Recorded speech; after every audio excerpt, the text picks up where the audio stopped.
தான் எங்கேயும் ஓடி ஒழியவில்லை, சென்னை வந்து செய்தியாளர்களை சந்தித்து விளக்கமளிப்பதாக சர்ச்சையில் சிக்கிய ஆன்மீக போதகர் மகாவிஷ்ணு வீடியோ ஒன்றை வெளியிட்டு பரபரப்பை ஏற்படுத்தியுள்ளார். சென்னை அசோக் நகரில் உள்ள அரசு பெண்கள் மேல்நிலைப் பள்ளியில் ஆன்மீக போதகர் மகாவிஷ்ணு சொற்பொழிவு ஒன்றை நடத்தியிருந்தார். அதில் கண் பார்வையற்றவர்களாக பிறந்தால் போன ஜென்மத்தில் அவர்கள் பாவம் செய்து இருப்பதாக மாணவிகளிடம் தெரிவித்து இருந்தார். இதனை தட்டி கேட்ட அதே பள்ளியை சேர்ந்த பார்வையற்ற ஆசிரியரையும் அவமானப்படுத்துவது போல பேசியிருந்தார். இந்த வீடியோ இணையத்தில் வைரலாகிய நிலையில் கடும் எதிர்ப்பு மகாவிஷ்ணுவின் செயலுக்கு எதிராக கிளம்பியது. பள்ளியில் ஆன்மீக போதனை நிகழ்ச்சி நடத்தியதற்கு பள்ளி மீதும் மற்றும் அங்குள்ள ஆசிரியரை இழிவுபடுத்தியதற்காக மகாவிஷ்ணு மீதும் கடும் நடவடிக்கை எடுக்கப்படும் என பள்ளி கல்வித்துறை அமைச்சர் அன்பில் மகேஷ் தெரிவித்திருந்தார். இதனைத் தொடர்ந்து ஆன்மீக போதகர் மகாவிஷ்ணு தலைமறைவாகி விட்டதாக செய்திகள் வெளியாகிய நிலையில் தற்போது மகாவிஷ்ணு வீடியோ வெளியிட்டு தான் எங்கும் ஓடி ஒழியவில்லை என கூறியுள்ளார். மேலும் தான் வெளிநாட்டில் இருப்பதாகவும் சென்னை வந்து செய்தியாளர்களை சந்தித்து விளக்கம் அளிப்பதாகவும் அவர் தெரிவித்துள்ளார்.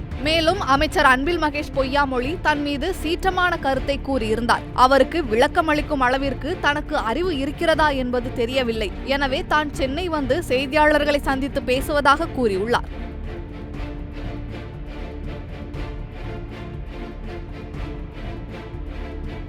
செய்திகளை உள்ளது உள்ளபடி தெரிந்து கொள்ள ரெஃப்ளெக்ட் நியூஸை சப்ஸ்கிரைப் பண்ணுங்க.